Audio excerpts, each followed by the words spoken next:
I'm Brian Tracy, and I want to talk to you today about how fortune favors the brave. Boldness is a necessary part of courage, but it must be a boldness based on an intelligent assessment of the potential risks and rewards. Now, the wonderful nature of boldness is that properly directed, it builds the habit of courage in the person who practices it.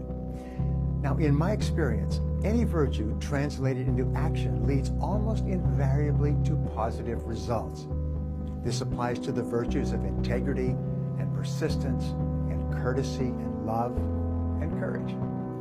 I've always liked the advice of an old man to his grandson. He said, "Act boldly and unseen forces will come to your aid." Isn't that a great thought? Act boldly and unseen forces will come to your aid.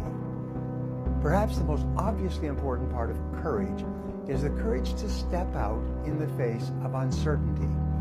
Every great venture in the history of man has begun with faith and a giant leap into the unknown. General Douglas MacArthur once said, "There is no security in life, only opportunity."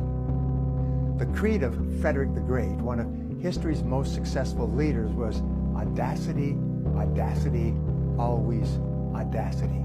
In other words, always be on the offensive, always be attacking. When you attack, you have control of your life and the situation. A 12-year study of successful entrepreneurs conducted by Babson College concluded that the only thing they had in common was the willingness to launch, to step out in faith, with no guarantees of success.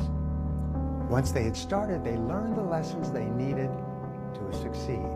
Many of them ended up successful in completely different businesses from where they started, but they had the courage to launch in the first place. Dare to go forward.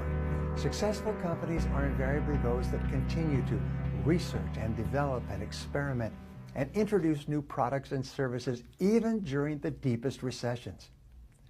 Successful executives are those who are continually stretching themselves to move out of the comfort zone, to face the twin fears of failure and rejection, and to move forward in spite of your fears.